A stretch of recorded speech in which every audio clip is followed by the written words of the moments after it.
Bonjour à chacun et chacune, que le Seigneur nous permette de nous émerveiller devant les révélations de sa parole. Je lis avec vous deux versets dans la deuxième épître de Pierre, 2 Pierre 1, les versets 3 et 4. Sa divine puissance nous a donné tout ce qui est nécessaire à la vie et à la piété, en nous faisant connaître celui qui nous a appelés par sa propre gloire et par sa force. Celle-ci, sa propre gloire et sa force, nous assure les plus grandes et les plus précieuses promesses. Ainsi, grâce à ces promesses, vous pouvez fuir la corruption qui existe dans ce monde par la convoitise et devenir participant de la nature divine. Je voulais m'arrêter à ce dernier membre de phrase et devenir participant de la nature divine.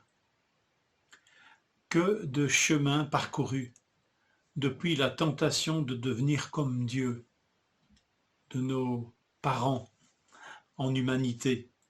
Genèse 3,5.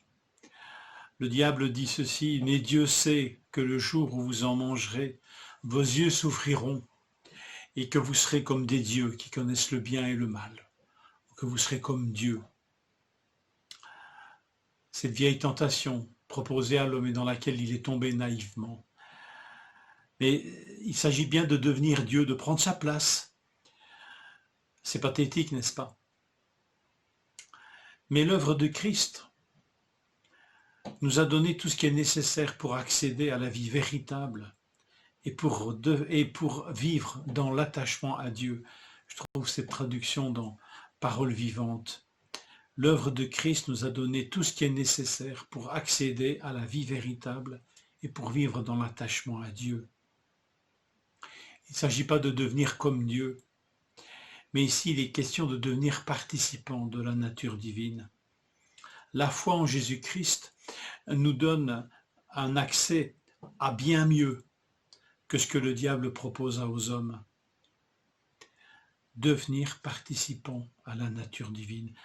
Non pas devenir comme Dieu, comme pour prendre sa place, mais pour devenir participant de sa nature. Participant, koinonos, ça rappelle koinonia, c'est de la même racine, ce mot qui veut dire communion. Et koinonos, c'est un mot qui dit aussi l'amitié, la communion. Alors, nous ne prenons pas la place de Dieu, mais nous entrons en communion avec lui, d'une manière telle que nous sommes transformés en son image. Non, Dieu n'a pas peur d'élever les hommes, comme le diable avait l'air de le supposer. Le jour où vos yeux s'ouvriront, vous serez comme si Dieu avait peur d'avoir des égaux. Bien sûr que l'homme ne peut pas égaler Dieu, mais Dieu n'a pas peur d'élever les hommes. Et il lui plaît d'ailleurs, en les sauvant par Jésus-Christ, d'en faire ses enfants par la nouvelle naissance. Il ne leur donne pas simplement un nom et un statut, mais il les fait naître de son esprit. Et ça, c'est incroyable. L'apôtre Jean, dans sa première épître, est subjugué par cela. Il nous dit, voyez quel amour le Père nous a témoigné pour que nous soyons appelés enfants de Dieu, et nous le sommes. C'est dans l'être, c'est dans notre être, c'est pas seulement une appellation, c'est pas tellement un statut. Nous ne sommes pas seulement appelés enfants de Dieu, nous sommes enfants de Dieu.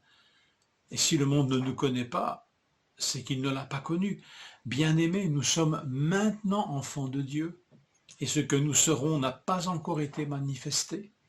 Mais nous savons que lorsque cela sera manifesté, nous serons semblables à lui parce que nous le verrons tel qu'il est. Quiconque a cette espérance en lui se purifie comme lui-même est pur.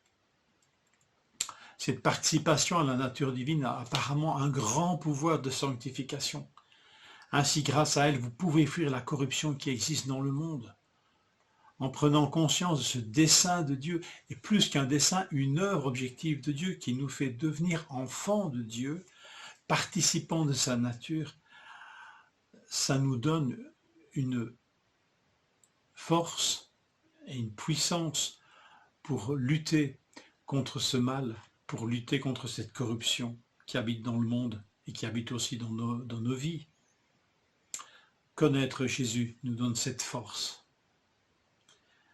et de grandir, de fuir le monde et sa corruption, mais aussi de grandir à sa ressemblance. Imaginez donc le dessein de Dieu pour nous. Est-ce que nous pouvons nous arrêter quelque temps, peut-être ce matin, après ce partage, et nous remettre devant le Seigneur et nous dire, Seigneur, ouvre mes yeux pour que je comprenne la bienveillance et la grandeur de tes desseins à notre égard. Participant de sa nature, quiconque a cette espérance en lui se purifie comme lui-même est pur. Que Dieu nous émerveille dans ce moment de réflexion et de méditation devant lui et devant ses desseins. Bonne journée.